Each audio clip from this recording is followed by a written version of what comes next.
Did you know that different foods have different vitamins in them? In fact, there is no one food that has all of the 13 essential vitamins. Hi, I'm Bernice Hunt, and I am a brain health specialist. I work with women just like you who are starting to notice a few memory challenges, and I help you to stay sharp so that as you age, you can still travel, have fun with your grandkids, and experience new adventures without missing a beat. As a wellness coach for over 12 years, I am all about being intentional, especially as you age. And when it comes to vitamin B12, you can easily overlook that, especially if you've decided to reduce your meat intake or even eliminate meat altogether. And vitamin B12 is an essential vitamin. That means that our bodies can't make it on our own. We have to get the vitamin B12 from other sources. So did you catch my last video? Did a video a few days ago when I talked about the problems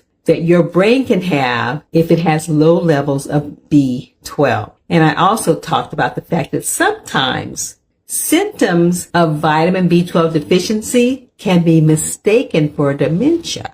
So that's an important thing to know. All right, so today I want to talk about the specific people that are most at risk for having the B12 deficiency, and also I'm going to give you some examples of natural foods that have B12 in them and fortified foods that are fortified with B12, okay? All right, so as I said, everyone needs this essential vitamin B12. It's for your whole body, and that includes your brain. So your brain needs it to protect brain cells. It has a lot to do with maintaining your nervous system when you have nerve cells. So it helps protect your brain cells. It also is needed to support your immune system, to support more energy, and to stimulate your serotonin. That's your feel-good hormone that you have, that everybody likes to have a lot of. And so it's vitamin B12 helps stimulate that as well. Some people are more at risk than other people. So who are those people that are most at risk? First of all, we're talking about vegans and vegetarians. So if you're vegan or you're vegetarian, you really need to intentionally make sure you are getting your vitamin B12. Why is that? It's because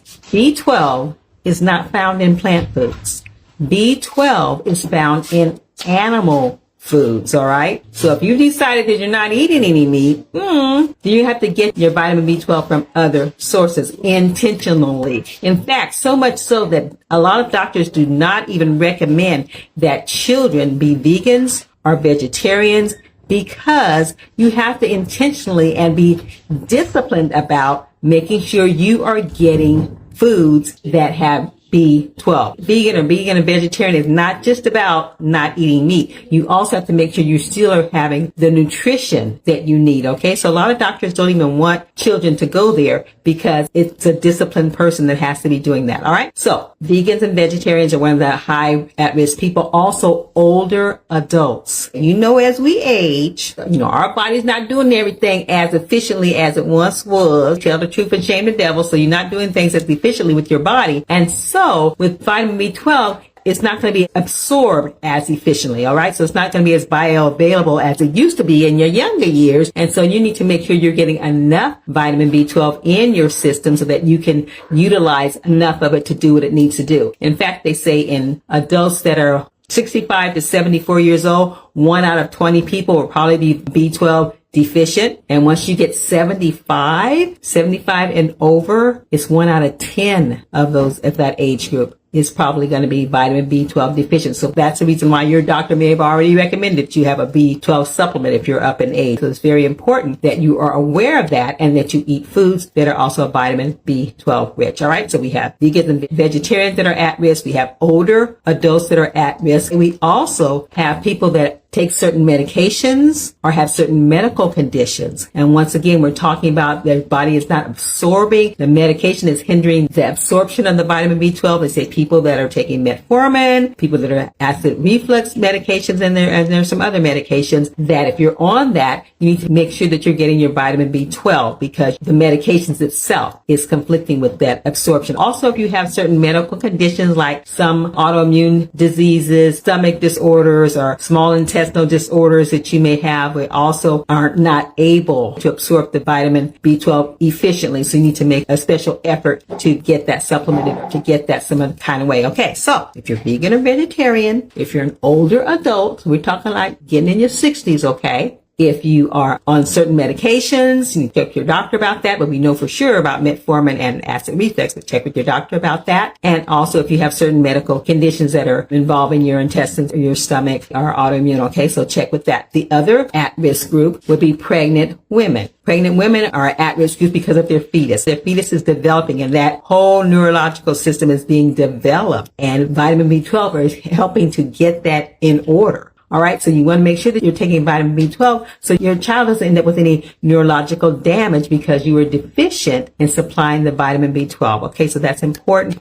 You know that pregnant women are often told that they need to take B vitamins, and vitamin B12 is definitely one of them. Okay. So those are the people that are at risk. So how can you be sure that you're getting your B12? Well, there's certain foods and things that you can eat, supplements you can take to make sure of that. Okay, so one of them is liver. I never was a liver lover, but a lot of people are. But like beef liver is probably the best type of liver if you're going to eat liver. But also chicken or turkey, has some vitamin B12. So some kind of liver is good if you're going to eat meat. Make sure that you include that in your meat selection. Also, we're talking about seafood like salmon, clams. Clams are supposed to be really high in vitamin B12. So clams, salmon, sardines, crab legs, they say, are another source. So those kinds of seafood have the vitamin B12 in there that you want to have. Also, you want to look at dairy. So dairy, we're talking about milk, yogurt, especially yogurt. Great Greek yogurt is a great choice. And cheese, like Swiss cheese is a good choice for vitamin B12. It's okay. So you don't have to just eat meat. You don't have to, like we say, vegans and vegetarians, you can not eat meat, but especially if you're plant-based. Also, I didn't say plant-based. Vegan, vegetarian, or plant-based. Okay. You still need to make sure you're getting vitamin B12. If you're plant-based, then you can go ahead and have the dairy as well if you choose to. And eggs. Eggs are a great source of vitamin B12. We're talking about the egg yolk. That's where the nutrients are, in the yolk. So we're not talking about the,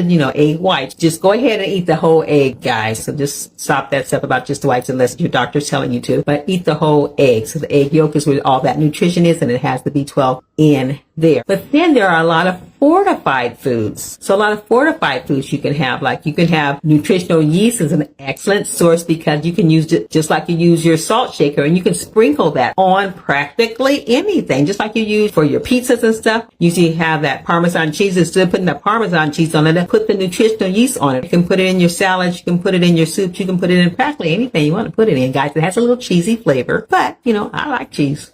Okay, so has a little cheesy flavor, but it's a good source of vitamin B12. But you need to look and see if it is actually fortified, because most of them are, but not all of them. So you have to check your label to make sure it is fortified with the vitamin B12. Same thing with fortified cereals, cereal brands. I don't do a lot of the cereal thing, but if you do cereal, you might as well get the cereal that has vitamin B12 in it. So look for fortified cereals and that have that as well. Also, plant milk. A lot of plant milks now are fortified with vitamin B12. So we're talking our soy, almond, or rice milk. So just, again, check the label to make sure it is, because you don't want to think it is and it's not. But a lot of the plant milks are fortified as well. And then, of course, we have our supplements, vitamin B12 supplements that a lot of doctors recommend, especially older people take that to make sure they're getting their vitamin B12. So you can always go that route with supplements if you're not sure about the other foods that you're eating. And guess what? As long as we're talking about supplements, there's research now that has come out that says that actually vitamin B12 can be better absorbed when it is in milk, dairy, or supplements than the meat and the fish, because it depends on what kind of meat or fish you're eating. You can't just eat any meat. You can't just eat any fish. But when you have the supplements, you definitely have the vitamin B12 in there, and it gets better absorbed in that. When you have the milk, it's definitely in there. So that is a plus. Once again, you don't have to eat meat if you don't want to, but you do have to be intentional about certain things that your body is still going to need, and vitamin B12 is one of them. Vitamin B12 is something that you should know whether or not you're getting it in your body, especially if you decide to be plant-based, because it's not in everything. All right. So if you want a list of some of the vitamin B sources, I have that for you. Of course, in fact, I'm going to be giving that out to my text subscribers. So if you have not subscribed to my free text service, it's free, y'all. All you have to do is click the link and register, and you will get every week. You'll get some good stuff about your brain. Okay. And next week, I'm going to be giving the list of vitamin B sources. You can tack that up wherever you want to tack it up at, so you can make sure that you're getting the vitamin B12 that you like, because your brain's destiny is in your hands.